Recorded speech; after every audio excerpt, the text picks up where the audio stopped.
Yo. You're sitting on the couch. Right now, doing nothing.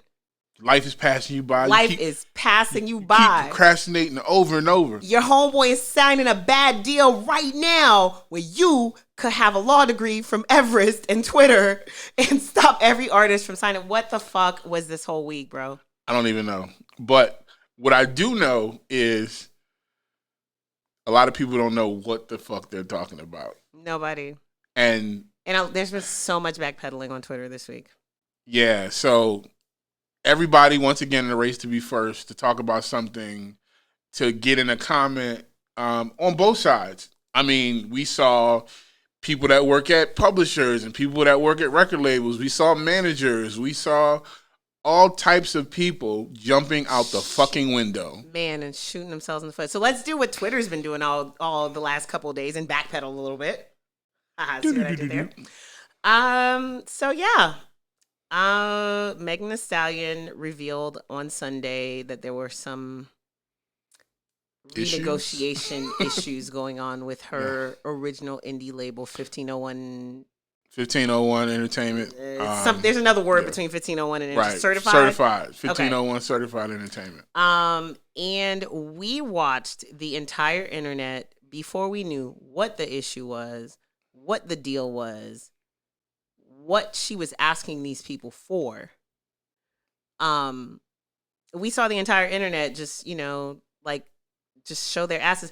And what's really funny is we saw people react to Megan Thee Stallion saying, hey, I signed a bad deal and these guys won't let me renegotiate it and they won't let me release new music. Well, you signed the deal. You signed the deal. You signed the deal. And nobody gave Lil Wayne that energy when he said that that Birdman screwed him over. Nobody gave Uzi that energy when he was unhappy with his deal. Nobody gave Juicy J that energy when he did it the day before Megan. Right. And he was upset with his label. So yeah, today's episode is all about a very eventful week on Twitter and how people just really need to shut the fuck up. And that seems to be a recurring theme. Because there's levels to stupidity on Twitter. Yes. So and unfortunately, y'all retweet all of them. We do. So, and I'd like to point out the fact that when you retweet something to show how much you disagree with it, you're still giving it legs. You are absolutely giving it legs, energy. And if you just retweet it and don't add context to why you're retweeting it, it's even worse. I mean, if you're going to retweet it, at least say, this is some fuckery. Right. Okay. So this is the Chopping Block Podcast. Hi, hey, guys. What's up? How are you? Hope you're doing well. It's been a really, really interesting 7 days. Hasn't it? It feels like it's been a year. Every episode feels like it's been a year. Because so much has happened. And we'll dip back into the Megan stuff, but it's been the longest 2 days. It ain't even like this week. It's only Wednesday while we're recording the show. I feel like there's been Monday 3 weeks within 1 week. Yeah. Because it's been sectioned off into happenings. Yes. So yes, I am at St. Boogie on these social media streets. And I am at Scissorp215 on everything. And the show is at the Chop Block Pod. And we are brought to you by at iStandard and right, that could have been your name and you could have gave us some money and we could have been promoting you. Mm-hmm. But what are you doing? Okay. Sorry, let me get out of Everest mode. Let's start with last week's releases. Let's start with that. Should we go from last week was kind of random. Yeah. Last week we had Young Nudie dropped on a Monday. Then Princess Nokia dropped on a Wednesday night. Yep. And dropped 2 albums. 2 albums at once. Everything is Beautiful and Everything Sucks. And the RZA dropped the album. He did? Totally missed that. I feel like it was a commercial. It's called Guided Explorations. And the cover is terrible. But the cover is him and T. So, Tazo T. Okay. So I feel like it was a collaboration project with Tazo. It's actually Tazo? It's him holding a ball, but it says Tazo. I don't know why. That makes me feel really uncomfortable. and it's a tea bag with a third eye. Where's the drum roll when we need it? So maybe the jokes write themselves. They do. Bro. Maybe the tea guides you on your journey. To teabag? No, that's not where we're going. When you said guided explorations with RZA, it automatically sounded like porn to me. I don't know why. According to Genius, it's a unique meditative EP released by Wu-Tang Clan's frontman RZA as a set of guided meditations purposed to help creative individuals break free from any mental burdens to work more intuitively. To quote the once Negro poet Kanye Omari West, "Ah, damn money, you sold your soul." Nah, money. Mad people was fronting, I guess. With the RZA. I don't. Okay. They had a Camp Tazo. He's doing live meditation camps. Tazo, listen. If y'all giving out bags, and I don't mean tea bags, y'all can contact us at the chopblockpod@gmail.com. We will help push the meditation, and I love a good cup of tea. I also meditate. All right, so let's start with Princess Nokia because that was like in the middle of the week. I feel like once again is another example of when, and technically she didn't present these things as a double album, right? Because they're literally two separate things. When you pull them up, they're not linked together on any DSP. They're two separate albums. I feel like she definitely could have parred these. Let me see. Everything is Beautiful has 12 songs. Everything Sucks has also 12 sons, does it? Sounds like Everything Sucks album. has 10. Yeah. We definitely could have parred this down to like a smooth 14 and made this one album. Because the songs that are great are fucking amazing. She has a few on here that like Practice is a bop. Fee Fi Fo is cool. There were a couple of references on the Everything Sucks project that were like horror movie references that completely went over my head because y'all know I won't even look at the Weeknd's album cover. That's how scary I am. I tried to show her the trailer. She's like, I was like, no, why am I doing that? So yeah, Princess Nokia, 2 projects. I don't know any of the names on here. Do you? No. Did you look? I did. So she went with all, people that she fuck with, I guess. Carlos Struley, 1-900. Tony Seltzer.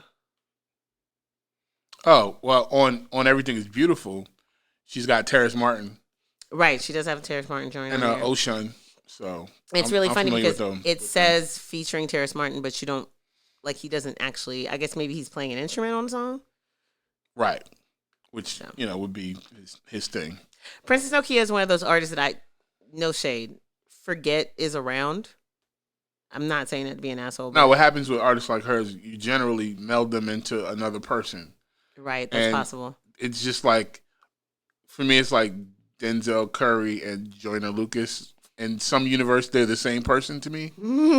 And they're not completely, but that's just where they are in my headspace. And Princess Nokia makes good Riot Girl R&B that's just, Riot Girl rap that's just poppy enough for it to be in commercials and soundtracks. Right. But not enough for it to be on your radio. And so there's not ever enough repetition of her work in your life for you to for us to actually, she's just not standing out in that space. She could potentially, but. And I feel like she has an audience. I feel like she has. Oh, she's completely got a. Yeah, and they over there, they rocking out. She getting her money. She doing her shows. But yeah, when I was listening to her project, I listened to it on, not saying a particular DSP because ain't nobody cutting no checks. And our show is available on all of them. But I was listening to her, and after the album was done, it went into a playlist of similar artists. And yeah, all them girls melded in together. And, it was like a little Tierra Whack, a little LaKaylee, Anyway, so she's out there. Tell me about this Soccer Mommy. So, Soccer Mommy is, first of all, it was a funny name. So, we're like, yo, Soccer Mommy, that's dope. Like, I'm all about the creative names and things like that. But I went to check out her stuff, and so she's like a singer, and her vibe is indie pop, and she talks about really like down to earth subjects, that would just resonate with Soccer everyday moms? people. Probably not even soccer moms, maybe like soccer players, Okay. teenagers, not teenagers, but people in that, that space or whatever. But she got put out an album called Color Theory, and obviously the colors are different moods. Right. And it's just dope. It's like it's a really good listen. I think blue is for like depression, yellow is for like illness, mental and physical, and then but it's a really good listen. I was super surprised. She's playing at South by again. I didn't catch her before. Now I'm interested. So if I happen to get to South by and brave the coronavirus, then I might check her out. 70 companies have pulled out of South by Southwest. It's very interesting to me. I, for one, this is like the first year in I think like 10 that I've just really been completely unconcerned with South by Southwest. I'm not 9 or 8. I'm not concerned, but I made a couple. I told some folks I'd be there to do some things, and I also, I don't like to miss stuff. So we'll see. You have FOMO? I had South by Southwest FOMO so tough. Like, I'm talking about up until last year. Like, the idea of not being there was like gut wrenching and anxiety causing for me. And then this year, I keep forgetting this happening. And people are like, "Hey, are you coming to Austin?" I'm like, "No, I don't think so. I might. Yeah, I don't think so." So I think even if I do go to South by, it's going to be every year is a different vibe, and because I'm not going there to be in the mix. I'm going there for certain things, certain people, certain experiences. I don't really get caught up and follow the wave. I'm not getting dragged around by the homies anymore. Let's go here, let's go there. I just kind of do it at my own pace, so it doesn't really bother me as much as my first few times when I was trying to keep up and hit this and hit that and get into this and get me on this list. And, so now it's just kind of like every time I go somewhere where there's people, I can make something dope happen. Right. And that's kind of how I look at it more than, oh my God, I got to go to South by. It's just like, oh, people are going to be at South by. So I can catch up with the homies, or, I can run in a crooked eye walking around the streets and, or see this person or that person or whatever, and just continue to build with those people. So that's more where my FOMO comes from, because I'm trying to catch up. These are like the events that I go to keep up with the homies, because I don't go to everything. Right. I think that maybe even with the whole, like, because of coronavirus, like Twitter, Facebook, a bunch of big name brands have actually pulled out of South by this year, because I guess they bring in people from across, obviously they're global teams. And that's the wild thing, because a lot of, the Asian market and the Italian, the European market and all these places where, the virus has originated or spread, those people always come over. I love the international stages. Some of those are, my favorite experiences at South by. So if those flavors aren't there, it's not going to be the same. I ain't gonna front. I feel like South by needed a reset. It does. You know what I mean? So this year might be that, because there's so many people that won't be there. Next year, people will be really excited to do dope shit. What they need to do is not try to force it, but they need to either postpone it or whatever. But I don't think they are. No. You know who's absolutely undeterred by the coronavirus? All the people selling stages to artists that are going to perform in front of nobody. In front of nobody. That's crazy. On a Wednesday. Right. God bless you. Shout out to all the, everything's going to lead us back to that Meg conversation. So let's just move on, and then we'll get both. We're going to finish that conversation, but let's just move on. On Friday. Scammers. On Friday. We've been letting y'all live. There was a few joints that came out. I was very surprised to know that Sergio Mendes, I remember seeing an article about Sergio Mendes. I didn't realize it was because he had an album coming out. And then I heard the first song, and it was Sabor de Rio featuring Common, and that's all I needed to hear, and I'm not interested. So I'm just joking. But that was, man, it really sounded like exactly what you think it would sound awkward. like. It sounds like Common was a character on Rio 3 and wrote It does. It is super awkward. And did not do as well as Will I Buddy. Am and Buddy.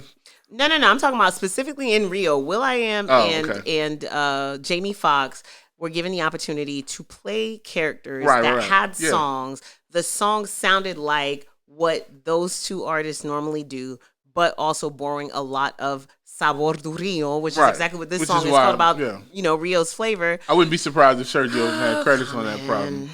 He probably did. Album. He definitely did. But, specifically to this album, Will I Am is on this album. Of course he is. And he absolutely is comfortable in that space, and has been for some time. He's done the World Cup. Because they redid Mais Que Nada, which is a Sergio Mendes song, I think. But I was really surprised by Buddy. This Buddy is Buddy from Compton. Oh, okay. Crushed it. Absolutely crushed it. And, okay. DJ Khalil is one of the producers on that joint. It's called In the Key of Joy. Oh, that joint is fire. So that's the title track. Yeah. Go ahead, Buddy. Yeah. So I was super over the moon about that. Because Buddy absolutely, shout out to Pharrell. Buddy absolutely smashed that joint. And it just made me even more sad about Commons. And the only thing is, because I feel like Common just took the old nigga hip hop approach. Oh, wait, I don't know if I want Will I Am on Agua Baby. That's such a classic Brazilian song. Will I Am just tucks into all of these things nice and smooth as you like. He's used to doing it years and years and years. I know it, but I legit hate every time he does it. Sorry. But no, it's a really good listen, especially if you're just like, the vibes are super Rio. I didn't even realize I knew who Sergio Mendes was. I mean, but he's got a 6-decade career. Yeah. So at some point in your life, you've heard of Sergio Mendes. You've heard Sergio Mendes joints. So this is a super solid project. The instrumentation is crazy. It's colorful. It's rhythmic. It's very black. It's very Brazilian. It's a good feel good project. Even the cover is super bright. It is very bright. It's very it's a 2-disc project. One side is filled with features. The other side is very, very light on features. So I think the other side is a soundtrack-ish thing. Is it? Because there's a documentary about his life. Ah, okay. Yeah, so that part soundtrack. That I would like to watch. But I never need to hear that song with Common on it ever again. I want to hear the version without him. It's out there because it's a bunch of radio stations that want to play that version without the rap. I need the no rap version. Yeah, somebody's got it. Poor Common. They was killing Common on Twitter yesterday. What'd he do? So apparently, sorry guys, the men that are listening to us, which I know it's mostly y'all, like, just give me 3 seconds to be a super girl, okay? So apparently Common and Solange are dating. And Common looks like the upgrade version of Solange's ex-husband, and Angela Rye and Solange could be cousins. So it's like they're dating the more famous version of their exes. Wow. Oh, Twitter was going in. Twitter was going in. They put a picture with photos, right? Right. They put a picture of Common and Angela Rye together and a picture of Solange and her husband together. And then somebody tweeted, "Okay, you could copy my homework, but don't make it too obvious." And it put those two pictures together. Done. I'm finished. They were like, "Well, clearly those two have a type." I'm done. And it's each other. Anyway, shouts to Common. I don't like how Common is devolving into the poster child for corniness. And I don't know that, I do know that there's a way for him to fix that. Here's the thing. Go take some acting classes. Stop sounding like an AI when you're reading voiceover about AI. And maybe stop rapping. Just yeah, because, I'm going to be honest, like even in The Shy, I kind of like his role. Because the role is him. Mm-hmm. Corny dude in the hood, trying to help the brothers. Right. Common's always fit into a weird space for me. Mm-hmm. Because the first time I heard Common was Crushing Ice Cube. And I mean, that's one of the best diss songs ever. Mm-hmm. But then it's just something about him was also very corny. And it's like his technical skill is obvious, but you're also like the suburban corny dude. Like you're clearly the guy that the hip-hop, homies on the street used to send home. Right. Like, no, get him out of here. Yeah, get him out of here. Before it go down. Right. God bless him. I just really want him not to be. Anyway, Rap's corny poster child. What else dropped last Friday? Few people that I'm not very, very familiar with. Wait. Chance the Rapper took his title. I'm sorry, Chicago. I love Chicago. I think Chicago. Every city has like their Chicago just doesn't seem to have an realness. in-between. Yeah, exactly. I think that's what it is. It's extremes because you got a lot of you got the realest things ever in Chicago, and then you got like the people that were on the fringes, and they just be trying too hard. Lupe and Chance. Wow. And Yeezy. Lupe. Did you see Lupe? But Virgil saved them all. Never mind. Y'all cool. Because Virgil was an immigrant. I'm sorry. Yeah. And Virgil just wanted to please his dad and go to architect school. Right. So they have. I don't know if you've got a chance to see the. I did. Okay. So they have this exhibit. No. His exhibit at the High Museum, which closes this Sunday here in Atlanta. Check it out. But it's it's a traveling thing. I did catch one thing in there that pissed me off. But one of the things that they have on the exhibit is actually his master thesis, like that he planned out before, or I don't know if it's a thesis, maybe his senior project before graduating with his degree in architecture, where he had designed this building that would lean into the Chicago River, kind of like how a tree would lean into the river if it was planted on site. It was really, really nice. So he definitely did that and then was like, yeah, but I'm going to go make clothes. And, typically with African parents, immigrant parents, you got your degree and you're making money. Cool. Right. He did it the right way because he got them off his back and then was able to follow his passion. I actually watched the documentary.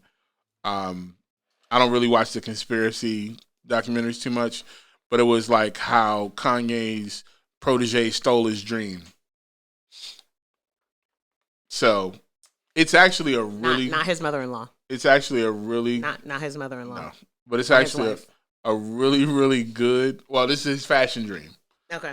Cool. It's really about Virgil and his beginnings, and this is why I know all this stuff because I just watched it. His beginnings and his journey alongside Kanye and the things that he was doing to up his game in the fashion world, and how their visions vary. Where they aligned and then where they vary, and how basically he was already kind of who he was, and it kind of gave him Kanye, a boost. Yeah, but he was the guy behind a lot of these dope things that we know Kanye for visually, like the covers of My Twisted Dark Fantasy and Watch the Throne and all this other stuff. Right. These fads and trends, a lot of this was this guy. Right.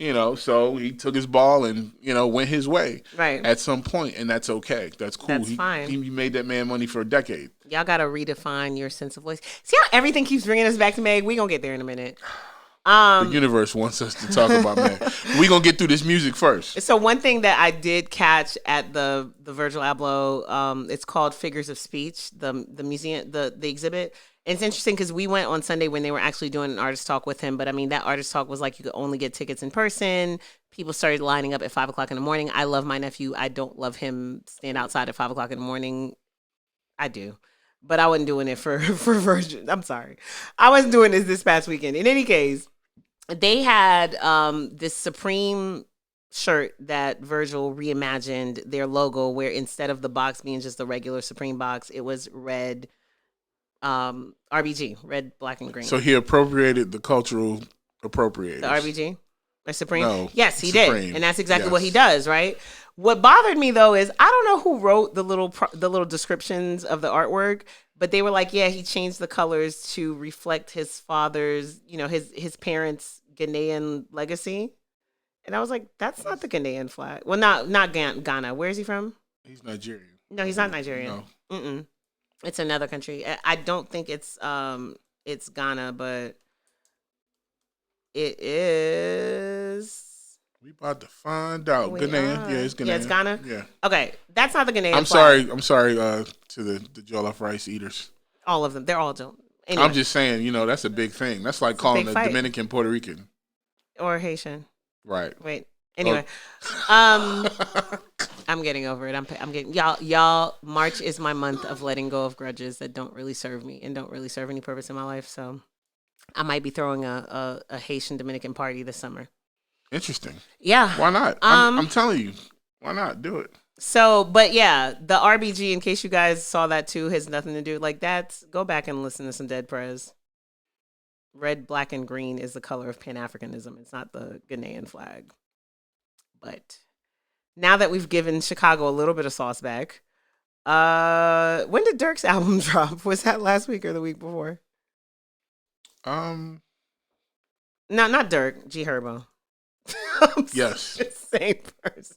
I'm sorry. Oh man, Chicago gonna hate us. You gonna get us in trouble? Listen, I'm sorry, I got way too Chicago. many homies in Chicago for you to be getting me in trouble with that city. I'm sorry, you guys. No, so G Herbo's album dropped last Friday too, right? Yeah. We just didn't do a credit check on it. It's called PTSD. Maybe we did. We had so many. Shouts to Young Darren. Darren's been working, man. Killing and legend. Putting in that overtime. Posting things up before we even notice it. So no, we didn't do the credit check on G Herbo's album, but it did drop last Friday. It does feature some of the other Chicago artists that we just mentioned just now. It's called PTSD, which I find very, very interesting, and I'm really, really happy that we're in a time where young Black men can have the social IQ to name this project PTSD and understand what that means, and then go on to do an interview and talk about the things in his life that caused him to name the album that, and really feel like he suffered from that. So the title track features Juice WRLD, Chance the Rapper, and Lil Uzi Vert. And I'm trying to pull up the track list so I can tell y'all who else is on there, because like I said, if we don't do a credit check, ain't nobody got credits. Ain't nobody else gonna do it. Ooh. Shots fired. People try, though. People try. Be nice. It's too late now. All of Chicago's coming to get me. Chief Keef is literally coming to get me right now. Go get her. I'm not going to make it. But I'm Haitian. A Haitian founded your city, so I should get a pass. Oh, sure did. Sure did. I learned that from my guy, the boy Illinois. Well, he had a whole project. I feel like hear that project. Okay, see what I'm telling y'all? I can't find credits. There are none. They don't exist. Well, we got y'all. Did he not put them out? Nope. Oh, that's unfortunate. Sometimes when artists release music, they don't tell you who did stuff. So sometimes we can take time to research and dig into it and, kind of figure it out. Sometimes they show up later, Oh, it's on Epic. We can get those credits. All right. So, what happens is sometimes a lot of these labels will eventually put them up. So, if you go back 3 months later, like Atlantic loves to do, you'll see the credits eventually. So,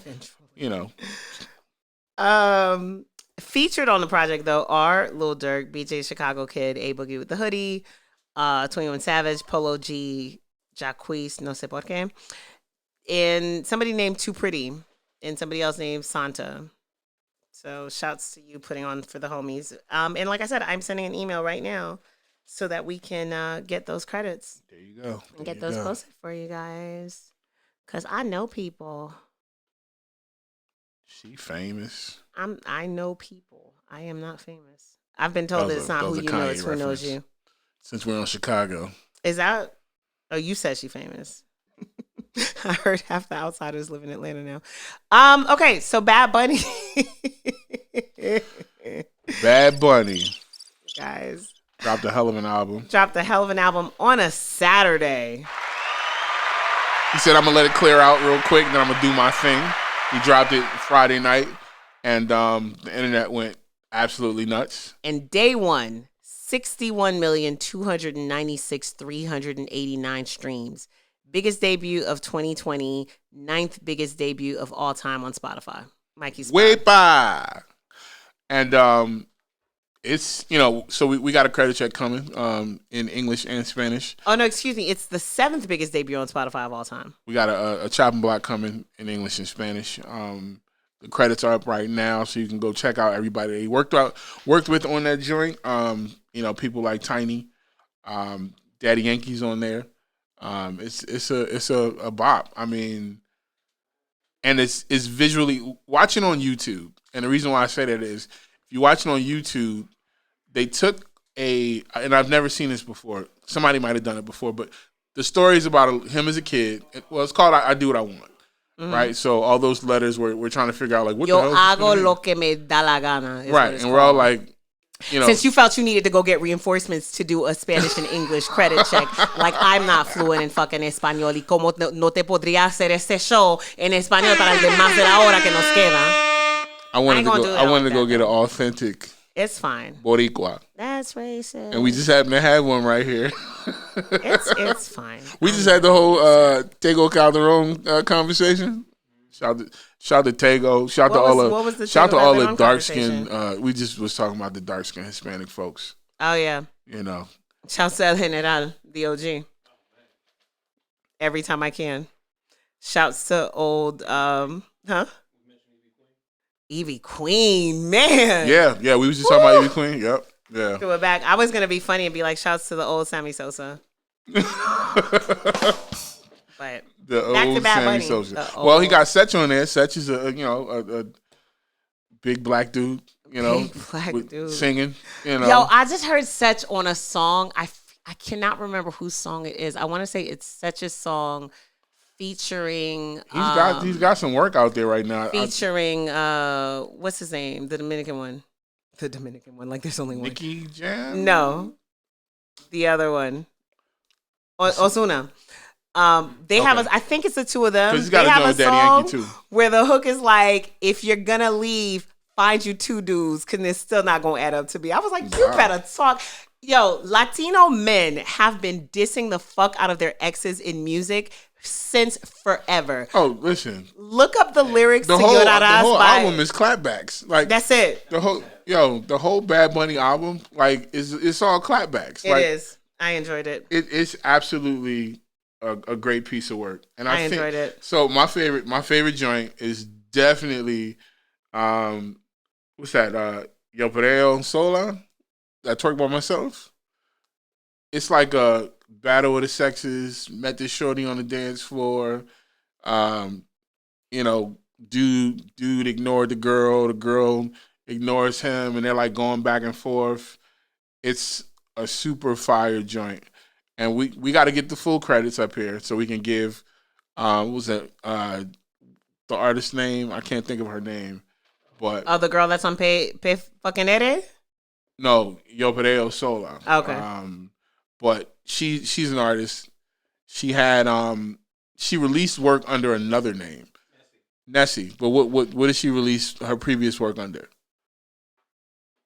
Okay, so we'll look that up. But Nessie, she goes in on that joint, but it's dope, and it's funny because it goes back and forth from Latin trap, Latin pop trap, to reggaeton, and back and forth, and then you get the different undertones and additions. So we're gonna go and talk about all the different sabor that is on the album, each joint, the flavor of each track going through. It's sequenced so well. Like the sequencing on this joint is just absolutely nuts. You got one bottle of Sazon instead of Lowry's. All of a sudden, you're gonna talk about the sabor. Hey man. Anyway, I'm just playing. When Mikey went Spanish rice, whose house you go to? Like, wow. I'm telling Sam because he alive. He comes to my house. But like people this week have just decided that they're just gonna drop their shit whenever they want to drop their shit.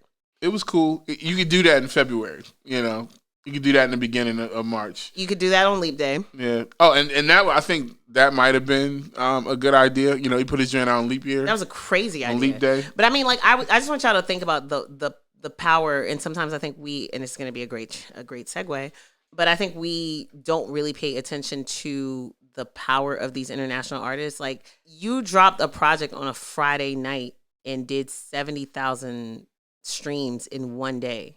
On just one platform. Like that's not including whatever's on YouTube, whatever's on any of the other DSPs, just on Spotify. That's just a lot. Right, because he hit on every other joint too. Mm-hmm. So congratulations to Bad Bunny. Lil Baby dropped last Friday also. And apparently today Lil Baby went to his old high school and gave the kids some money for scholarships. Fire. You know, I'm not gonna lie and I can't even say that I don't like. I'm not gonna say that I'm a fan or not a fan of his music, because you know we've had this conversation, right? This like Lil Baby, the baby. What's the other guy? No, the other one that used to date Meg that dropped the project a few Apparently, weeks ago. everybody dates Meg. No, nobody dates Meg. Don't do that. I mean, but that's what the streets say. Every this one was actually like they were actually a couple. You sure? Yeah. Okay. Because I can't keep track with the rumors. She was dating G-Eazy last I heard. No, why am I blanking on this guy's name? They're all in the same vein. I bet you he's probably on this Lil Baby album. Because they're all friends. And I'm here for it. Like, I'd rather y'all all be friends than for y'all to be beefing. Because somebody asked him that. I think it was Joe Budden asked him, like, did he feel some type of way when the baby came out? And he said no. And he said no. And here's he was the thing. like, I've known that he was, I remember seeing him at South by Southwest in a diaper, legit being a baby. For me, the only thing that the baby and Little Baby have in common is the name. That's it. And they both live in a southeastern Moneybag Yo, that's the other guy. Oh. They all blend in. Well, I don't think they do. But they don't? Oh. I think Moneybag Yo blends into everybody in Memphis. Oh, right. So Moneybag Yo and Black Youngster and what's the dude Preach? I can't even think of his name. I know who you're talking about. Young Scooter? No. The other one. The one that's signed to 2 Chainz. Right, yes. Okay, because it's fine. We're back to you guys are already familiar with the show. We're old and we don't remember people's names. That boy wrote that song. Young Dolph. The young Dolph is my favorite. The young whale. That little shark. But you got all those cats coming out and they got like a similar song. Right. A similar sound or whatever. But the point is, Lil Baby dropped a fire joint. It's very long. Joe Budden's always asked some cringy questions. Let's Joe. It's 20 songs on this Lil Baby project. Man, shout out to ATL Jacob. He showed off on this joint. ATL Jacob been doing this thing for a while. You got Murder Beats. Mm-hmm. You got Quake Global. DJ Paul. You got Buddha Beats. You got Twisted Genius on here. Hit Boy on here. Yeah, so, couple Weezy, of course. Weezy features from here. You got Tay Keith. Can't forget Tay Keith. Mm-hmm. So he went to the... And he got all the big guns in terms of artist features. He's got Thug. He's got Wayne. He's got Uzi. Gunna. The commercial joint is a dope record. Mm-hmm. With Uzi. Got Lil Wayne on the Forever joint, which the video dropped for that.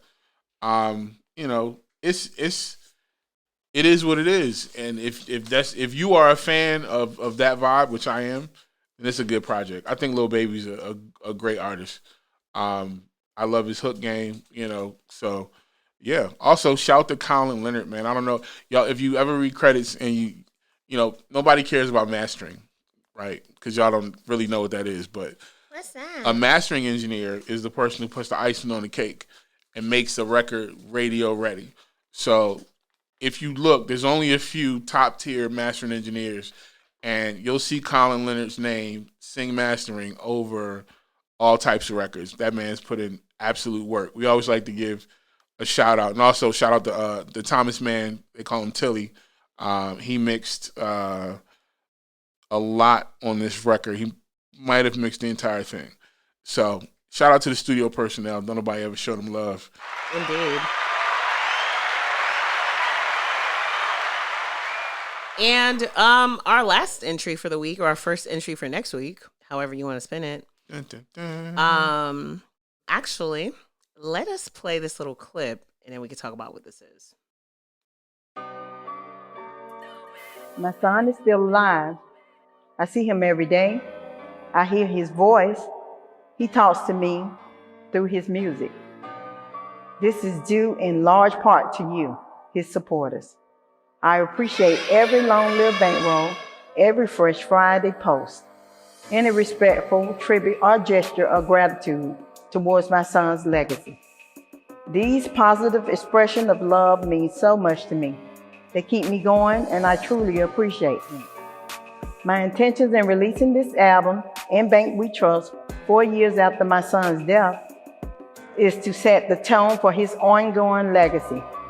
As long as his spiritual body operates in harmony, he is still alive, still making his mark on the world, and still carving out a legacy that makes me proud to call him my son.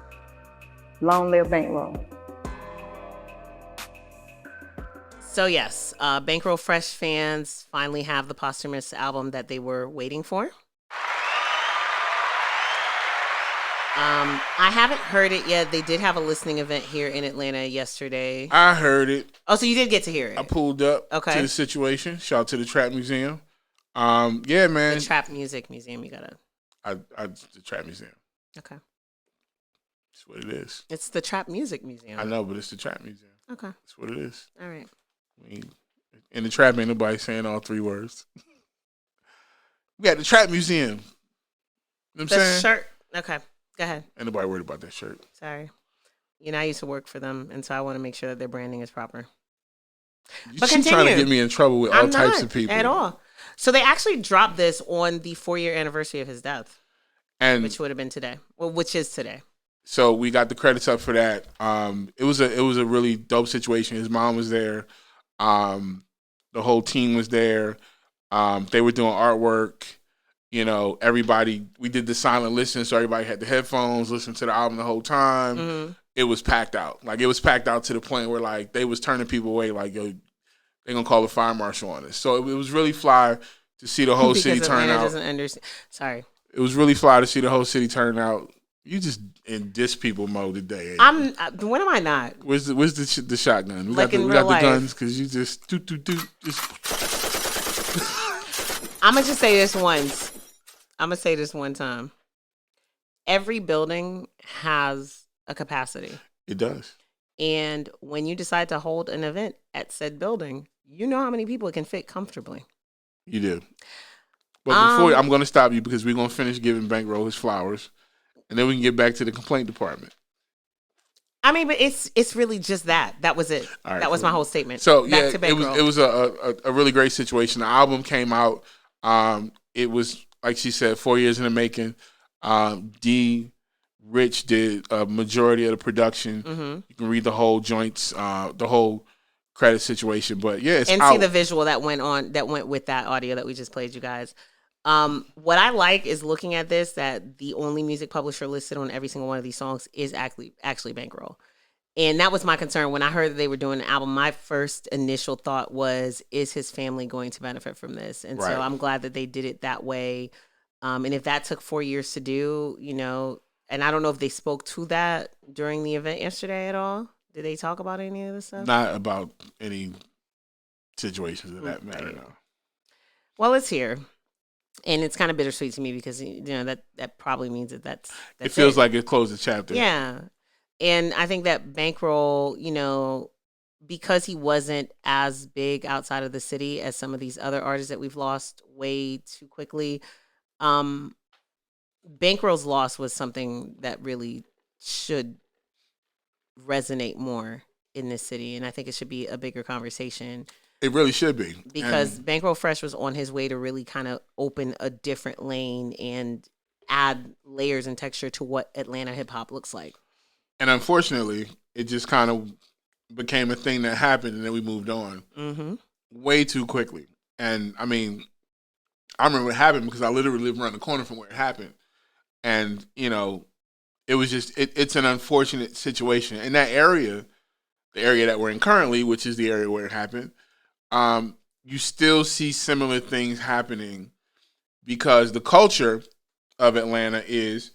Not just of Atlanta, I think it's of hip-hop. Well, no, the culture of Atlanta specifically is a predatory culture on ourselves in music. So people literally hang around the area because all the studios are in one area and kind of wait for alerts, you know, because you got the west side, which is below us, and people come and do their dirt up in the more affluent area above us where the studios also happen to be. So we got a quick trip where everything happens, where everything goes down on the corner of Chattahoochee and Howell Mill, and people just sitting there waiting to see what's going on a Friday and Saturday night. if I got my next door app, and you shootings and robberies and people jumping in people's cars, and because it's a lick, like, all right, cool, they got it up there, so we gonna ride up here, and but they never ride to the white folks area. They don't go up in there. They just go to where they think the studios it's gonna be the studios. I'm gonna see some black people with money, and we gonna get them. We gonna jump in their car, when they pumping their gas and all kind of goofy shit like that, and praying on our own. So. The only reason why I said that that's not just Atlanta, though, is same thing that just happened. It's similar to the circumstances around what happened to Nipsey. It's the same thing that just happened to Pop Smoke. It's what's been going on in Chicago for years and years and years and years, and it's just ridiculous to me. Like I just really wish that there was a way for us to impart to people. And I get the larger socioeconomic. Hey, you guys, it's an election year. The larger socioeconomic things. That's all y'all gonna get out of me. That put people in a position where they're really kind of like this is how I can get it and by any means necessary mindset. But I just really wish that we could get people to understand that there's enough out there for all of us. It really is. It really is. And y'all don't all have to be rappers. And y'all don't all have to drive a Wraith.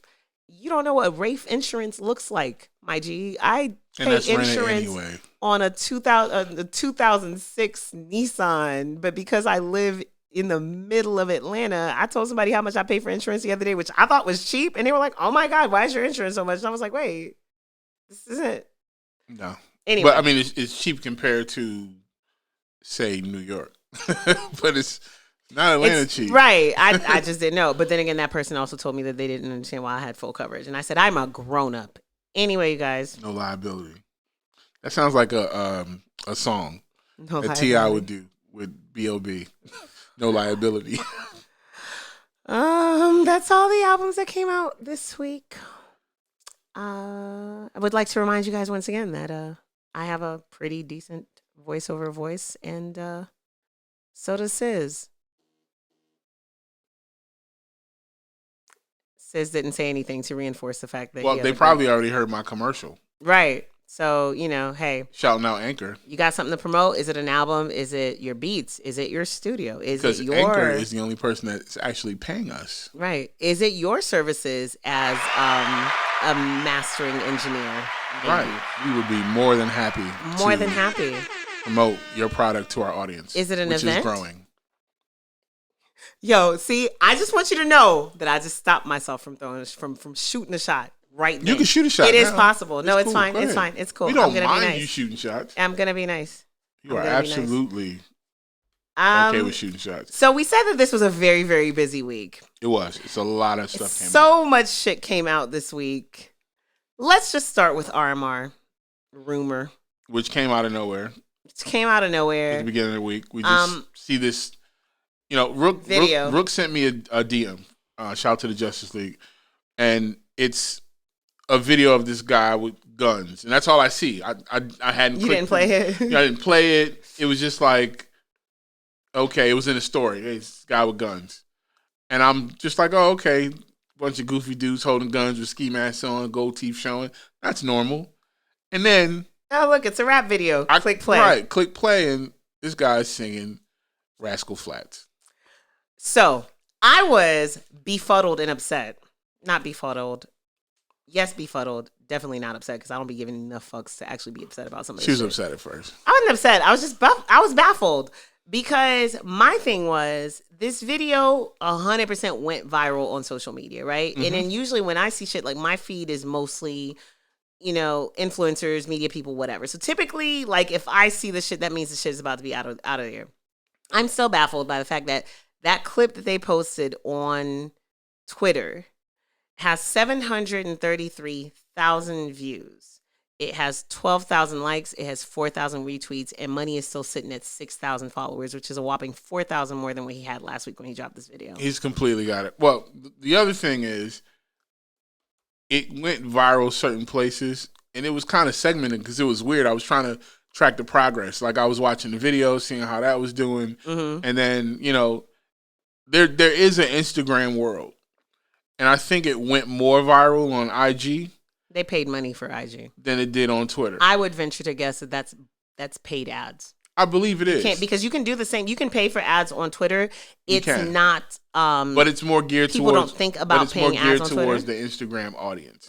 Is what I'm saying. Because the visual is a very, very big part of what made people pay attention to this thing. Exactly, and Twitter and Instagram don't have the same audience, so there's an overlap. But Instagram has a younger audience on the whole. Okay, so let's look at his IG page. 37,000 followers. Yeah. So, and then up from like 5,000, which is great, but it was weird. The really weird part was the conversation became about the virality of it. But that's how his people wanted it. Right. People, whoever was behind him, and that's why it felt contrived. Yep. Because it was like, why are we talking about this going viral as it's going viral? Things just they go viral, or they don't. And I think that's why it didn't go as viral as it could have. Right. So there's a lot of lessons here for you guys. And I was waiting for the takedown. I was waiting for it. And it's been taken down and put back up? Well, it's been put up by other people. On their channel, it's still removed. It's YouTube, so it's the Wild West. People can upload it because they downloaded it or whatever. So there was another channel where it's up, and it's an unofficial channel. Mm-hmm. I don't know how YouTube doesn't see that, or whatever the case may be, but yeah, on his channel, it's been removed. So I would assume, and we don't know, that Rascal Flatts did not okay the track, and they didn't receive any, heads up. There was no agreement.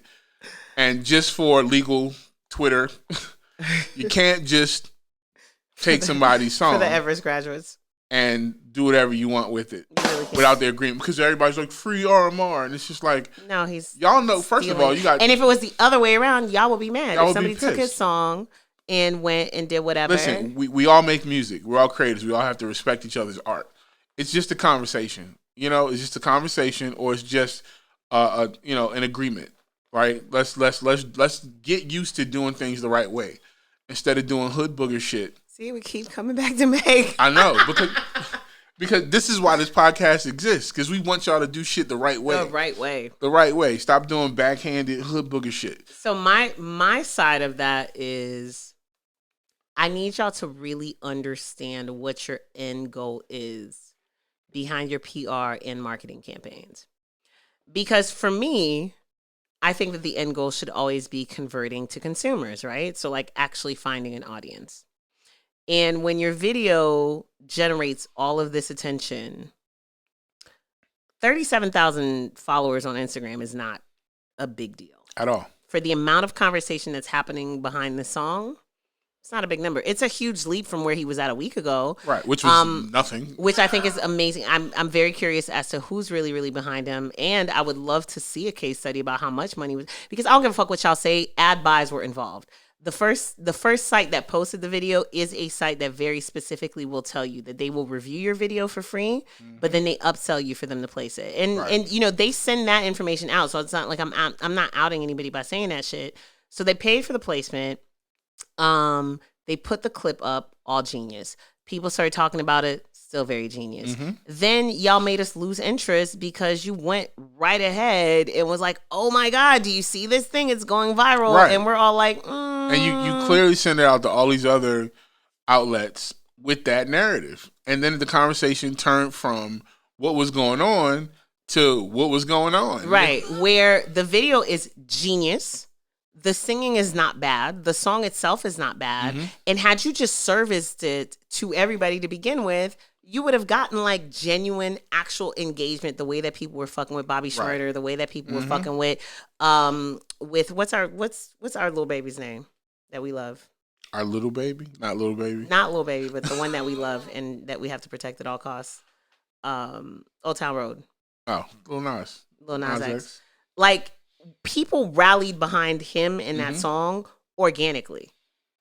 That's the other thing for y'all to take away from this shit. And his personality. That's the other thing that y'all got to take away from this shit. This whole anonymity, this whole, like, that doesn't work for everybody. No. And at the very least, if RMR had been on social media the day that video dropped, liking every comment, he ain't even have to say shit. Right. Like every comment. Right, because you could at least have talked. We don't have to see you.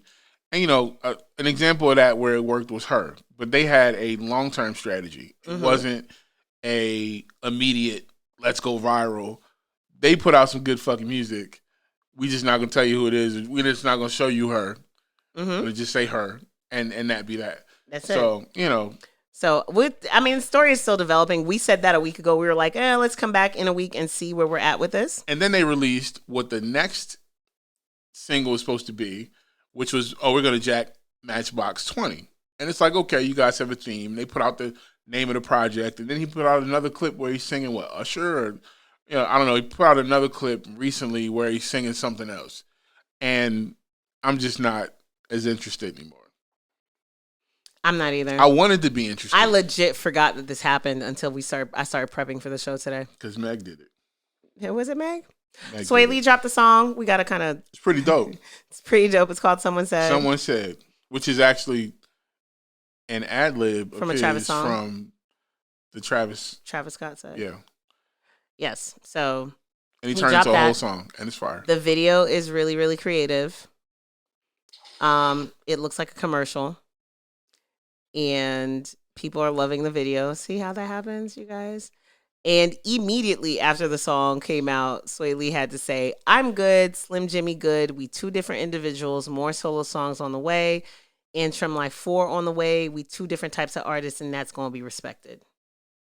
I don't understand why every time one of them drops a song, they have to say, hey, guys. Because people love controversy. And, for people who always wonder, I hear a lot of people say, oh, why does so-and-so keep talking about that? Because they keep getting asked about it. That's why. It's not coming from a place of, I just want to come out here and let y'all know. Well, some people it is. But most times, it's the line of questioning. Because people want to ask the questions that are going to get the clicks. They want the controversy. So they lead with that. And that's whether it's, somebody talking to a movie star, or whether they're talking to a sports person or music or whatever. They want to get to the juicy shit, or they want to fabricate the juicy stuff. So when you go on these podcasts and you hear these interviews, of course they asking the questions. Of course Joe Budden is going to ask a certain question. Of course Charlamagne is going to ask a leading question. That's what they do. So. And sometimes, just so y'all know, because I know that y'all love to hate on the media, a lot of times the publicist sends us a list of shit that they would like for us to ask. You go. So, yeah. 2 Chainz gave us a one-off last week. It's called No TV. I don't know how I feel about it. It's cool. I love 2 Chainz just in general, as general rule and principle. But I'm also reminded that, The Real University just dropped a project, and I would kind of rather see a video from that. Personally. I was curious, though, when I looked up this No TV audio on YouTube, and I clicked the show more, and it said music video by 2 Chainz performing No TV, copyright Gamebred LLC. Who is that? No clue. Maybe it's for something. Got to diversify your portfolio. Maybe it's a project for something. We'll find out later. So what I noticed? I feel like Davido is... Well, actually, I felt like, and then I realized that this was a song off of his album that came out last year. So Davido dropped an album in December. Davido, prior to this, like a lot of Afro pop artists, because I think they've changed it from us calling it Afro beats because all the purist Afro beats people were upset. A lot of Afro pop artists will do one-off songs. And so Fall, that we've been hearing for 6 years... Fall has not been out for 6 years, but Fall was not on an album until December. So when these guys drop videos, typically that shit hits 1 million same day. Mm-hmm. Within less than 24 hours. I've seen what's his name, Techno, drop a video, and that shit was at 1 million before I even knew it was out. Mm-hmm. Davido dropped a video for 1 milli. Ironically enough. And he dropped it yesterday. And it didn't hit 1 million until this afternoon. Like earlier today when I looked it up, it was still at 900,000. So I'm curious as to when you listen to the song, it sounds a little bit more like, see, and again, I'm not going to shoot the shot that just crossed my mind, but it sounds like more Afrobeats tinged R&B than it does sound like an Afrobeat song or an Afro pop song. And I'm wondering if trying to connect with an Atlanta audience is affecting his success with his bass. Well, poor him. It took you 24 hours. Took you 24 hours to get to a million. I'm so sorry. That must have been such a painful experience. You must have been panicking like a motherfucker. You know, there's always a growing pain when you try to do something outside of your normal audience. You know, a lot of your normal audience will ride with you, but you're also gonna have some people who feel like we want you to stay in this box. Everybody has their favorite version of an artist. That's real. And it's the worst thing ever that you could being an artist. You know, and, you know, Jay-Z summed it up the best. You know, if you want old Jay-Z, buy my own shit. You know? Which I play regularly. And so he's going to have that growing pain. If he reaches out and finds a new audience, which he can, that he's going for, then it's a win. In the meantime, it's going to take you 24 hours to get to a million instead of 10 hours. Sorry. Or 4. Sorry. My only thing to that, playing devil's advocate, is, well, not playing devil's advocate. Like, I just really hope that it's not a case of, like, let's just try to chase the song that got us attention over here and keep trying to because I'm a fan. I love Davido. Mm-hmm. And I'm glad that on this song he says Davido so that y'all understand that you don't have to try to sound foreign or exotic and call that man Davido. His name is Davido. But I'm glad you cleared that up. Yo, I asked his managers he was at one music fest, not last year, the year before, and I was just like, yo, can you please, because I'm confused. And they were like, it's Davido. And I was like, oh. There's got to be a YouTube video of somebody. Somewhere, I'm sure. Yeah, that's a big thing. Pronunciation videos. I'm about to start doing. I'm about to get into that. Videos. I'm about to get into pronunciation. Just videos, do one that says bull and joint. Yeah, I'll just do Philly. Just do a bull and joint every other month. Like, hey guys, I'll do like I like translate Petey Crack. Oh my god, I want to see that. Please do that. I will translate Petey Crack. Okay, I'm so excited about that. That just made we could shut down the whole show now. It's fine. Go work on that. But nah, I listened to the song 1 Milli and I wasn't necessarily a super fan. I listened to another song from that same album that features World. World is a Nigerian-born artist or an artist of Nigerian descent who is based here in Atlanta, who I love dearly. And anyway, I was just curious as to whether or not that had anything to do with anything. In the meantime, he has an artist named Mayor Coon. That's Davido has an artist named Mayor Coon, who just dropped a video also today. Ironically, it's called Gang. We just talked about our audience. We've been doing very well in Nigeria and South Africa. Omo Niger. People have been hitting us up. Yep. And there go Australia hating. Australia was good. We coming because we got India, we got the UK, we got Canada, we got Zambia. We have every continent except for Australia and Antarctica. And it's Bob's fault. And it's Bob the koala's fault. Bob the koala's fault.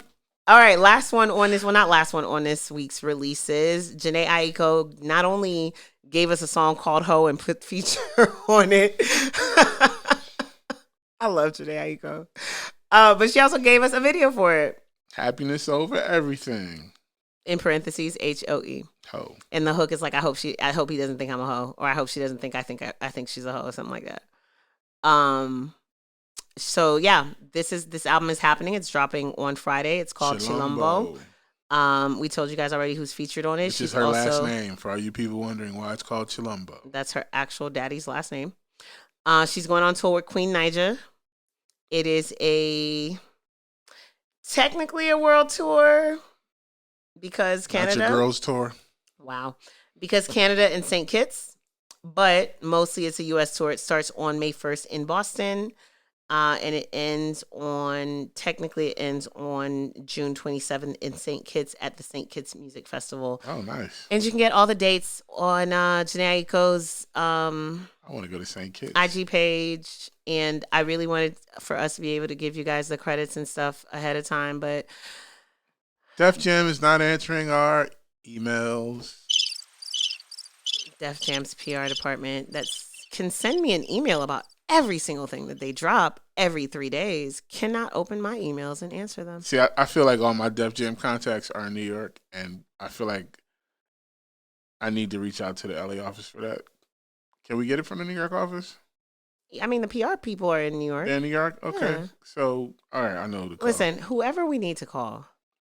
Because Dart Parker. And I'm just going to say that, like, need a favor, Dart. in their defense, I tracked my emails. The email wasn't opened. It's very possible that our email ended up in their spam or something. But none of their emails end up in my spam. It's like 4 of them I got today. That 2 Chainz joint came from them. When we posted the track list for the album, that came from them. I knew about the tour before she posted on IG from them. So anyway, it's coming out on Friday. It's called Chillumbo. Her boo is on there, as well as some other of your faves. And like I said, we have the track list on our site. J Balvin is also getting ready to drop an album, but we don't have a date. No. It's just March. But we do have dates on a bunch of really good stuff that's coming up. It's going to be an exciting New Music Friday. I just wanted to talk about this J Balvin because it's called Colores. And I feel like now I have to say every Spanish word in extra Spanish because of your ass. And all the songs are... Why you gotta sound so Spanish? Why I gotta sound so español, ¿me entiendes? Nah, we just had a brief conversation because I read an article where a lady asked some Spanish journalists why, when they said their names, they had to say them so... Why do you have to say it so Mexican? And you know what's interesting is it's a generational thing because the generation of my parents and prior did everything that they could to assimilate when they came to the States. Mm-hmm. They changed their names. They adopted their... So many of your favorite people have names that are Americanized as hell. That's it. And this is, you know... And that was all cultures. Yeah, and this has been Italian, from time immemorial. Irish, Italian, whoever. Like everybody. And so Jewish. Because of that, you had a lot of people. You have a lot of people who don't speak Spanish or don't speak French or don't speak Creole because their parents were so concerned about them being able to assimilate that they did not speak to their children in whatever their native tongue is. And then you end up with, you know, all these Zopound representers in South Florida who can't speak English, French, or Creole properly. I can say that because I am Haitian with a Haitian passport, and y'all can't say the same shit. So anyway, J Balvin has an album called Colores. It's coming out this month. He has a new label deal through Universal Music Latino. He is now being managed by Scooter Braun. Y'all know who that is. I don't even got to tell y'all who that is. And he just dropped the 3rd video from the project. It's called Rojo. I need memes that you can hear. I need like the Weebay meme. Like, I need a sound effect of that. I need like a collection of memes, but in sound effect form. That's hilarious. So when certain things happen, you guys can just get it. While J Balvin is, you know, being real cryptic about the release of his project and giving us single songs, I don't know if that's how he's actually going to end up just dropping the whole project. When all the songs are out, he'll let us know. We had 2 artists give us whole entire trailers for their projects, and I thought I saw in the chat, because, you know, y'all break my heart. Like, I be feeling like I have AP classes and I have to stay after school for, I don't know, like science club. And then when I come back into the Slack, everybody's had an amazing, fun conversation. I don't know any of the inside jokes. That's how I be feeling in our Slack group. So I thought somebody said Lil Uzi Vert dropped already. No. So he dropped a single song that way. And then he dropped his visual, which is like a short film for the album, which people thought was never going to come out. So Eternal Will Take has a short film, and it's absolutely amazing. First of all, let's talk about... I love it. Let's talk about the That Way single. So That Way is the single that he dropped, and it is inspired by I Want It That Way from the Backstreet Boys. And how about Nick Carter said, we absolutely love it. Like, he tweeted Uzi and said, yo, now we got to get Uzi on a song. Of course Nick Carter did. Of course he did. Why not? But you don't see none of the other Backstreet Boys talking. Hey, man. Nick Carter's like, ooh, I'll come. Me. Right. It's a dope rendition. The video is cool. I'm just excited that Uzi might actually put this album out. It's actually coming, and I mean, it's been a big thing. His fans have been so patient. They've been like, you know who's happy? Drama's happy, and Cannon's happy. So now Cannon can go on Instagram Live and not have all of Uzi's fans in there asking him about this album while he plays beats or talks or does whatever else, because nobody else cares. It's like wah wah wah. It's like Charlie Brown's teacher. Girls. I wish we had a Gangsta Girl sound effect right now. It's like Charlie Gangsta Grills, you bastards. Gangsta Grizzles. Sorry, it's like Charlie Brown's teacher, because, you know, that's all his fans have been focused on. So please put this album out. And I love Uzi, man. Uzi's from the crib. See, Uzi's from the crib. Uzi's from the crib, and we absolutely want to see this album come out. And I'm happy that the first single came out. The short film is fire. Baby Pluto was on the way. Watch the short film. Yeah. I'm excited about it. That short film was really, really well done too. 2.7 million views in 22 hours. See, Davido? See, rumor? Well, this is how you do it. But, I mean, of course they That's came out. That's what RMR stands for, by the way. Of course they came out because people have been waiting for this.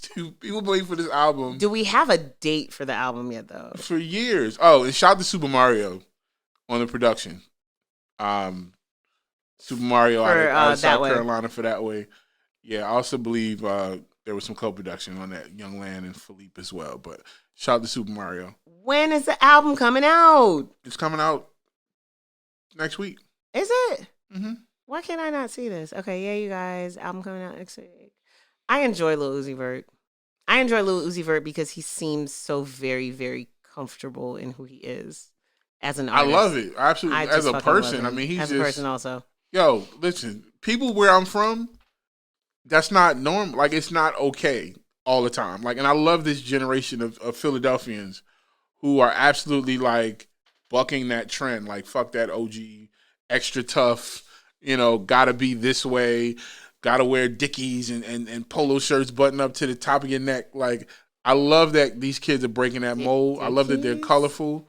I love that they are who they are, while still being very Philadelphia at the same time. I love it. So, Tierra, Uzi, everybody out there, keep carrying the torch, but doing it your way. Because that shit wasn't, it wasn't okay 5-10 years ago for somebody from our neighborhood to be like walk around in Crocs, what up, man? This old bitch ass, you know what I mean? Like, it just wasn't okay. So now people like Uzi are teaching the older generation to be comfortable with themselves. Mm-hmm. Like, he's allowing people, in my age bracket to be comfortable and be like, yo, you know what? He right. So make the city a little less tense, Make it a little bit more colorful. Make it a little brighter, Y'all are angry. Super angry. When I go home, I just get angry as soon as I land. I'm telling you, when the plane lands, I'm just mad. Brotherly love, you say? When the plane lands, I'm just mad. I don't know what it is. Why are you so mad? But thank you for bringing a little brightness to the city. And then The Weeknd dropped a trailer for his for his album. Which you refuse I'm not to watching watch. it. I'm saving my scary this month for Candyman. I'm going to see the trailer is it's a really good trailer. I think we're just still trying to figure out the pretense. If you've seen the album cover, he's bloody and I think his nose is broken. But he's in a nice suit. And something happened. And even in the trailer, it starts with him. He's on Jimmy Kimmel, but he's still bloody. But he has this nice outfit on. And then he just goes for a walk, and he's making facial expressions the whole time. Really? I don't know if he's in pain or... But with the bloody face. And with the bloody face. Huh. So something happened, and we don't know. You know what's funny about me not wanting to watch that trailer? Fight Club is easily top 5 of my list of favorite movies. You got to go. He might have been in Fight Club, but he can't tell us about it. Because, No more rule of Fight Club. And rule number 2 also. I'm just also not a huge fan of The Weeknd, so there's that. I'm a huge fan of The Weeknd. So huge I'm fan. not excited. This about album is about to slap. All right, ladies and gentlemen, and boys and girls, and students of Everest and American AIU, and can we shout out the albums real quick that's coming up next week before we talk about Meg? Yes, let's real quick. I just want to drop. Shout out to Body Count. Body Count is releasing a project. The homie Ice-T is the frontliner of that band. We got Jadakiss finally coming out with Ignatius, which he took a week off to let the whole Pop Smoke situation breathe a little bit. So Ignatius is coming out. Chilumbo is dropping as well from Jhene Aiko. We got Sam Smith, the To Die For remixes. Also, we got my homeboy Travis Mendez is dropping his Alder State EP. And Ex Ambassadors is dropping an EP called Belong. And then, obviously, we got, can't forget, I Stand alumni Medicine is dropping as well. And Mandy Moore of This Is Us is dropping Silver Landings. I remember when she was a singer. Yeah. And, but the situation that we all been waiting for. Wait, but real quick, since it's the first show of the month of March, I just want to kind of put y'all on to some things that we are looking for. Next week is going to be super dope also with Uzi and The Weeknd, but also there's somebody else that I just saw that I was really... Big Frida is dropping a project next weekend. Who else is coming out this month? That guy from that very, very far northeast state that we don't talk about, he's dropping something. Alicia Don Tolliver's Keys. dropping. Alicia Keys. What? I don't know why, but Alicia Keys is dropping. Allegedly, this Blueface album is finally going to come out this month. I'll believe it when I see it. Who else? Rich the Kid's dropping. Rich the Kid is dropping next weekend. The Trolls. The Trolls soundtrack that's coming out next week. Which, by the way, we told y'all that SZA was no longer ours, and she now belongs to the suburbs. She belongs to the suburban streets. She belongs to the suburban streets for real, you guys. That song with her and Justin Timberlake, which is called The Other Side, is currently, as of 3 hours ago, it's probably changed by now, 5.5 million views on YouTube and 7.8 million streams on Spotify. Jesse Reyes is dropping. Jesse Reyes dropping. Little Danny Lay Dragon. dropping a project. We got Knowledge. March is going to be good, you guys. Tori Lanez is coming out with a Pearl Jam. That's a mixtape. throwback. I just saw Alanis Morissette just dropped the new songs. I don't know. Yo, listen, the musicians are active. Culture 3. Yachty, Lil Boat 3, Swaycation 2. Lil Pump 2. Tiana, TT3. I don't know why again. Wiley again. Oh, Wiley he didn't drop the again. first time. He did. That never happened. Oh. Young Thug, another one. Okay. Gunna. Okay. Steve Aoki. So yeah, March Danny is going to Lee. be really busy. Big Lecrae. Sean. Detroit Listen, too. Oh. March is about to be Charlie benoodles Puth. with good music. Oh. Division. Party Next Door. Look at that. Everybody's dropping. Wow. Oh, and we're 14 days away, y'all. 14 days away. I need a single. Something. I need a snippet. I need to maybe get back on Instagram so I could, stalk what's his name's page and see what pictures he was taking in the studio. Lenny S. Yes, you guys, I'm talking about this alleged J Electronica His name album. is now Kodak Lens. Kodak Lens. But yes, no, this J Electronica album, he said Lenny S. He said April 14th, I believe, is the date. I've been counting down to it. So 14 days away, 13 days in the wake up. All right. Meg the Stallion is dropping on Friday. It's a project called Sugar. We went through all of this for 9 songs. Yep. We went through all of this for 9 songs. And it's funny because when I first looked at the cover, it looked like it was only 6. I don't know why it looked like it was less than that. Maybe it's the way that it's the proportions of the image that was posted on Twitter. But to bring you guys up to speed, as I mentioned at the opening of the show on Sunday, one Megan Pete of Houston, Texas, took to the social media platform known as Instagram Live to explain to us that she had a deal that she signed at the age of 20, back when her mother, rest in peace, was her manager. And purportedly that neither her nor her mother understood what she was signing and what she was giving away. And after all the armchair attorneys and real attorneys and the real attorneys and publishers and managers and producers who should know better and producer managers and people who should have jumped in her DMs not been in the conversation. We found out that the deal was in fact a pretty fucked up deal. Trash deal. Apparently, when she signed her contract with 1501 Certified Entertainment, which the guy's name is Oh, I know. Oh, no, trust me. No, you know, but we got to tell these people. Carl Crawford. Carl Crawford. From Major League Baseball. Also, left fielder Evelyn Lozada's baby daddy. From the Tampa Bay. He played for Tampa Bay. He played for the Boston Red Sox, and then he ended his career with the Dodgers. And he made almost $200 million doing it. And then he proceeded to give Megan Thee Stallion $10,000 as her signing bonus, which, you guys, I've seen a bunch of people who have never seen $10,000 at once. And it's the worst thing when you do, because when you the moment you see $10,000, you think it's a lot.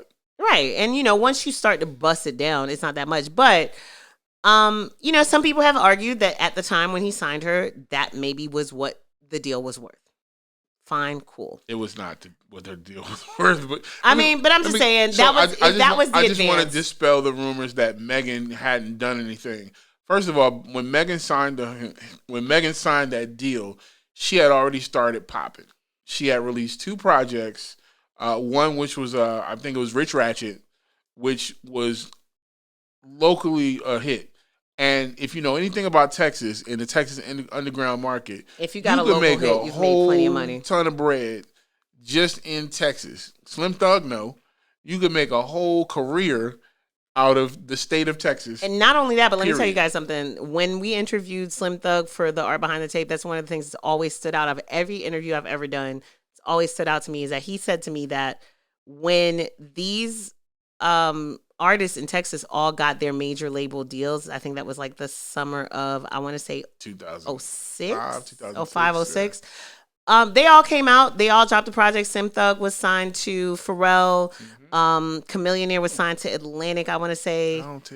And so was Paul Wall. They all put out their one project, and then they all said, all right, industry, this was cute. And they went back to Texas where they were making more money. So yes, if Meg had a hit in Texas at the time when she signed this deal, she was already on her way to making some money. She was on her way. What we've learned so far, because still nobody has actually seen the actual contract. Right. Okay. What we've heard is that it was a 60-40 split between her and the label. So the label gets 60% of what's made off of the music, and she gets 40%. The label also assigned themselves the right to make all of the money off of her shows. Well, no. What they did was there was a split. It was a 70-30 split. And here's the problem with that. A 70-30 split towards the label? No. They gave her a 70-30 split. She got the 70. But let's say I sign you, right? You're an artist, and this is where you can call bullshit. If I don't know, if I'm claiming that I don't know what you're going to do as far as being an artist, why would I give you the upper split on a tour when you haven't even toured yet, and I don't even know if you're gonna make me that money back. Now they have other artists on that label nobody's ever heard of. So if she was the one that popped, like you act like, oh yeah, we know she's gonna make it, so I'm gonna cheat her on this end because this had to be your thinking, and this is based off of what Carl Crawford has said. Right. You would have had to have been thinking, okay, we'll give you a better split on this side, because you ain't gonna get a split on this side. So now it's just been a whole bunch of conversation about this contract. The biggest problem with the contract is not only the splits. It's the fact that they gave her a manager, T. Farris, who you're now blaming for everything. Carl Crawford is blaming T. Farris. He's the in-between guy. He's playing both sides against the middle. I didn't know what was going on. I didn't know they were signing to Rock Nation. I didn't know what was happening, this, that, and the third. And that's very fair. Maybe you didn't, but that was your guy. Right. And for me, it's unethical. And I would tell any artist or any producer, anybody, they tell you to get an accountant to watch your lawyer, like the reason why they tell you that is because nowadays these people are signed in situations where they give you your lawyer and then they tell you to get rid of your homie who was your manager and they give you your industry manager. They give you all these situations because these people report back to them. Right. So at the end of the day, these people are not going to give you a good situation. They are giving them the good situation. And it just so happens in this situation that T. Ferris did right. That T. Ferris, because T. Ferris was like, we can go get a big bag, or they develop whatever relationship they did, or whatever the case may be. T. Ferris, I've never heard, and this is not something that you hear often in Texas, but I've heard a lot of people attribute their success out of Texas. He's a to T. legend Ferris. for that. Like, you could go back to Paul Wall records from 15 And years ago, and he's shouting out T. Ferris. Right. He used to be Paul's manager, exactly. right? Yeah. So, you know. So you went and got T. Ferris, and you thought he was going to do right by you. Right. And, you know. So basically, just to kind of bring you guys up to speed for those of y'all who missed it. So when Megan, you know, the reason why Meg did that video is because she was getting ready to drop this project, which we didn't know was coming on Friday. And when they let her label, she wasn't even trying to get off the deal, but they wanted to renegotiate the terms of that deal. And when they let the old label 1501 Certified know, they basically were trying to block her from releasing any new music. And so she went and filed a suit in Houston. I'm assuming Houston County. Harris County. And now the music is free. Right. Carl Crawford went and did an interview with multiple Billboard. interviews. He's been doing a whole world tour of interviews. Shouts to the homie Carl Lamar at Billboard. I'm sorry. I just really felt like I was supposed to say Passe, but I refused. And now he's blaming Jay-Z. He's blamed Jay-Z. He's blamed T. Ferris. Blaming Beyonce. Dropped Jay Prince's name, which is a scare tactic. It's, you know, a lot of people who have read at least the Billboard interview are saying that Carl, I cannot keep this man's name in my head for nothing. Carl Crawford is sounding very much like an abusive person. Like, he sounds like an abuser. He sounds like, you know, I just need Carl to stop playing dumb. You ran away to your mother's house after your man was beating your ass, and now he's sitting there talking to your homegirls, telling them how much he loved you and how he tried to protect you, and blaming everybody else. Everybody else's fault. And then, but at the same time, making certain veiled statements that tell you that when you get home, he's gonna beat your ass. He's gonna beat your ass, right? So, and that was one of the things. It's like, he's not even supposed to be talking about her. So none of this is looking good for Carl. Carl could have just took the bag. T. Ferris went and got a bag that would have got him paid too. Right. And I mean, my thing is, she didn't say she was trying to leave.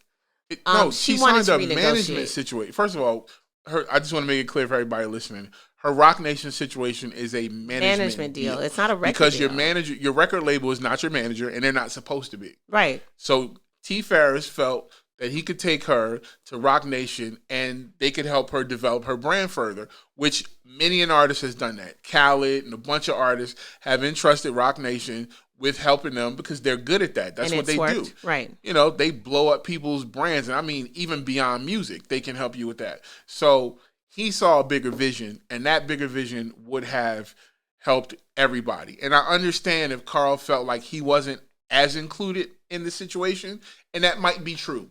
But there were other ways to handle that, because that happened, in September.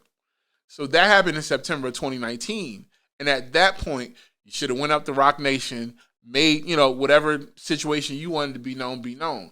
But I don't feel like that was the case. I felt like he stayed in his corner. You went, you got Jay Prince for whatever reason, and then you said you was going to stand your ground.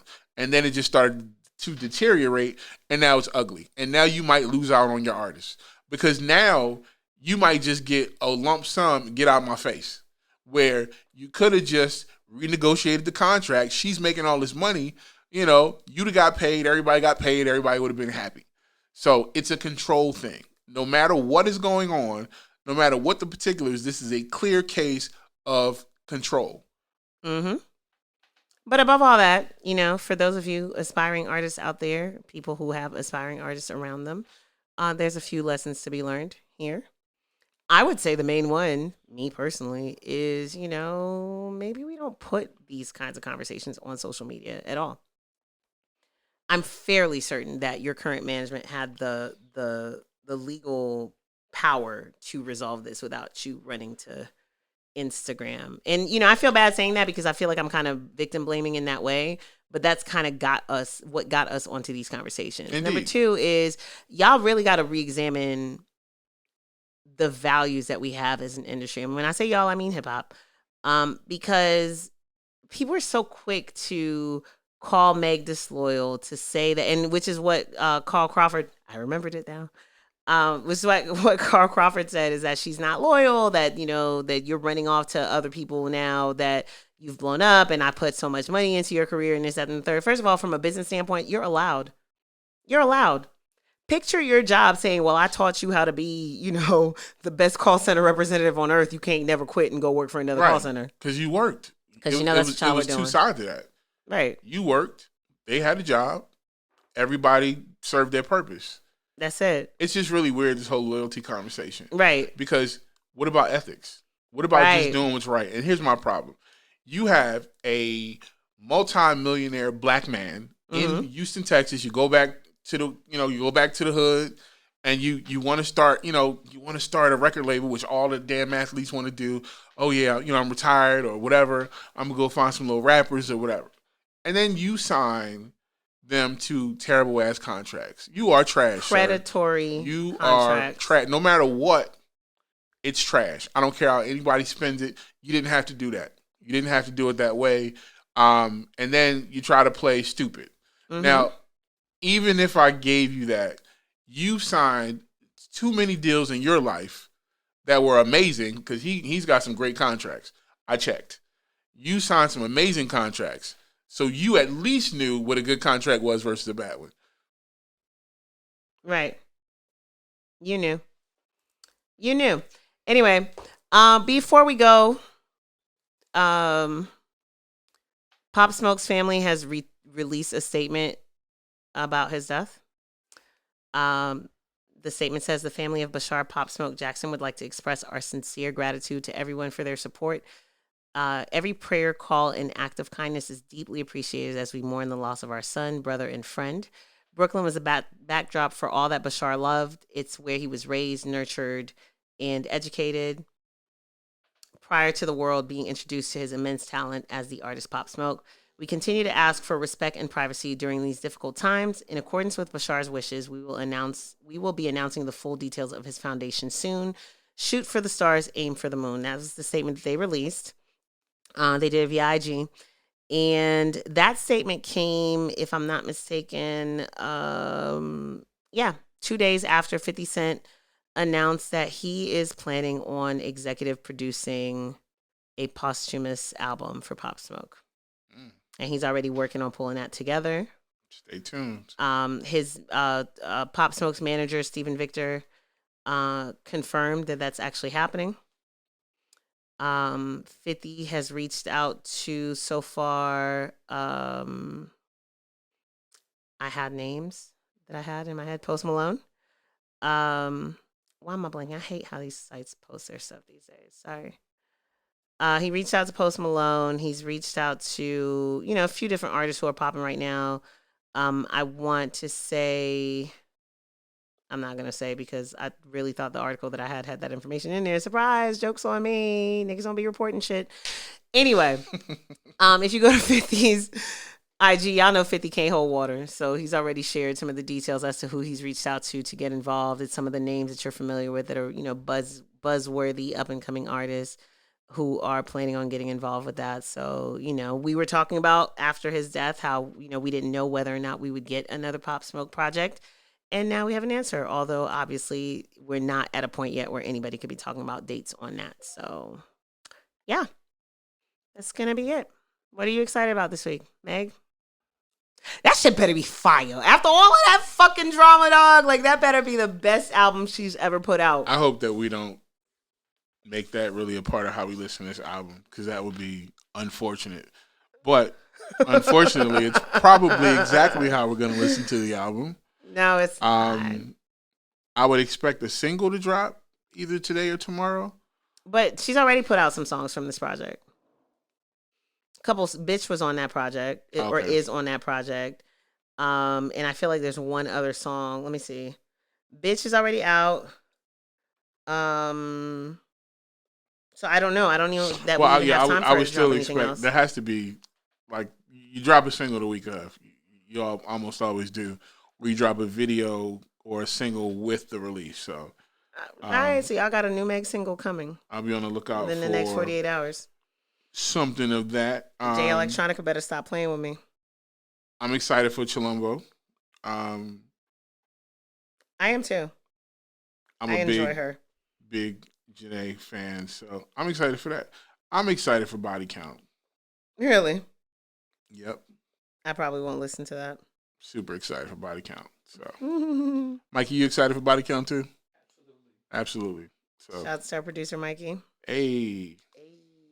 I'm trying to remember what else I was excited about. I was excited about Jada Kiss, so you killed that for me last week. So thanks, sis.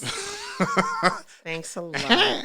I heard his interview with the homies. It's the Real was really, really good and got people very excited about the project again. I caught the Genius interview.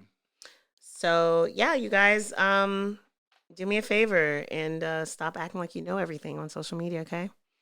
Yo, we should take these things as opportunities to educate ourselves and to seek out legal representation and attorneys in these situations. And ask questions. Exactly. But the voices of reason have been journalists who actually did journalism and entertainment attorneys. Can you please drop one of Buju Banton's bombs on that for me, please? So what we need to do is we need to let the grown folks speak. And that even goes for some of your industry people. Because, listen, whatever you did in the industry, that's cool. You did that thing with that person and y'all popping or whatever. That shit does not make you an expert. Right. It does not make you an expert on everybody's situations. Please stop with the holier than thou and the higher mighty shit. It's really annoying. And then you got to backpedal. And we've been watching a lot of these people backpedal. There's a lot of buried bodies in the industry. And these shits are going to keep coming out. And, my DMs are lit. My phone conversations, all of us. We know things that have not been revealed. This is a trash industry with a lot of trash people doing trash things to young people and people that have been in the game for a while. So let's keep the same energy, whether it's a man or a woman. That's a big thing as well. Shout out to Women's History Month. And the most played yet absolutely true thing that I've seen on social media this week is that you guys don't know what's in any of the contracts that you've signed. To use Twitter, use your phone. You don't really know what would happen tomorrow if you decided to break your contract with T-Mobile. You don't know. Shit, y'all don't even know what's in your fucking lease. At all. Don't.